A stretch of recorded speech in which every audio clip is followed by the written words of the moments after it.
Dear students, good morning. Greetings to you and a special greetings to your parents.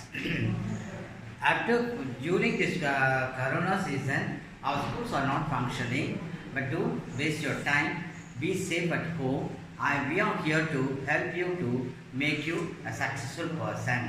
Now let us see the lesson. Already we have seen the lesson A reading and B reading in that first unit. Now I want to tell you about the unit 1 C reading. I will do it. In this lesson, we are going to see about N.R. Narayanamurthy. N.R. Narayanamurthy, the full name is Nagavara Ramarao Murthy. His name is full name. Now, before that, I want to make you to understand about the author of this lesson, Sudha Ramurthy. Sudha Ramurthy is the wife of N.R. Narayanamurthy. She established the Murthy Classical Library of India at Harvard University. This present story is a selection from one of her successful stories, How I Taught My Grandma to Read Other Stories.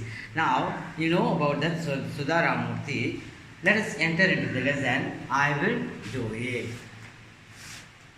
Narayanamurthy, he was sharp, he was smart, he was the brightest boy in his class.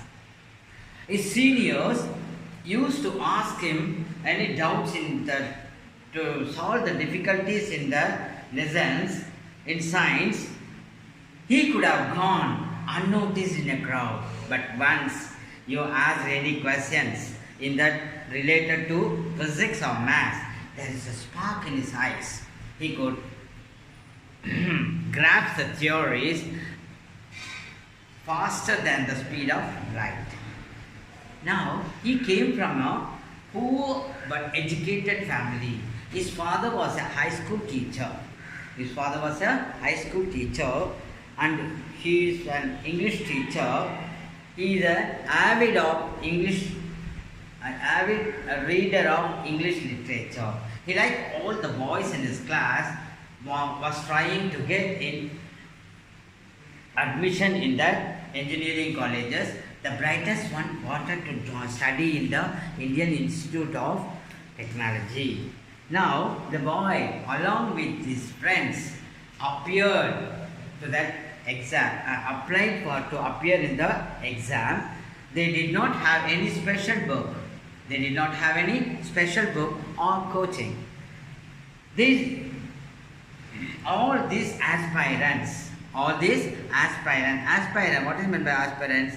Aspirants, persons who is ambitious.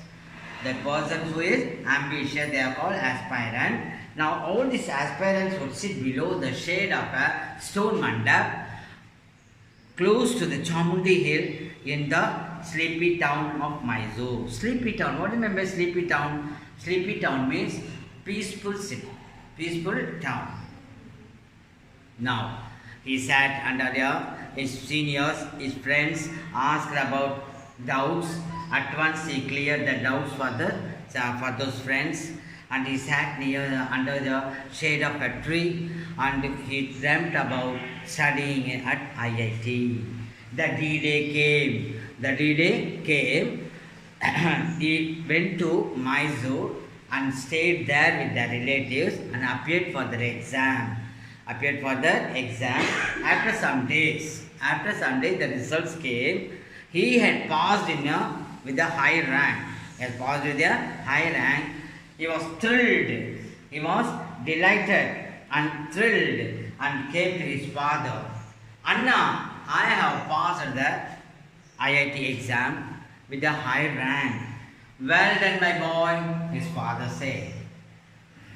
I want to join in IIT, father, he asked his father. For that his father saying, his father stopped reading the newspaper and looked at him and said with a heavy voice, no son, you are a bright boy, I know. You know our financial position. I have 5 daughters to be married and 3 sons to educate. So, I am a salaried person. I cannot afford you for the expense to study at IIT. You can stay at Mysore. You can stay at Mysore and study as much as study you need. Who said? His father said. What to say? His father was sad that he had to tell the bad truth to his son, but it could not be helped. The teenager, he was in teenage, 18 years old. The teenager was disappointed. It seemed his dreams had burned to ashes. He did not reply. He did not get angry with anybody. The day came, his classmates were leaving for Madras. They were taking a train from Mysore to Madras. There they are all grouped together and talked about that new hostel and new college. He went there and chat with him and talked with him. He didn't reply anything. He went there to wishes them. One of his friends noticed him and said, "Hey, you should have made it, but you failed." Who said? His friend said. He did not reply. He only wished all of them. He stood there even after he could no longer see the train or the waving hands. It was the June 1962 in Mysore city. Monsoon had set in. Set in means start. It was getting dark. He had started to drizzle. Drizzle means rain falling with the fine drops. Yet he stood there motionless. He said to himself, without anger or jealousy, all students from IIT study well and do big things in his life. But it is not the institution, ultimately, it is you and you alone who can change your life by hard work. He worked hard, never bothering his personal comforts. A son of school teacher showed other Indians it was possible to earn wealth legally and ethically.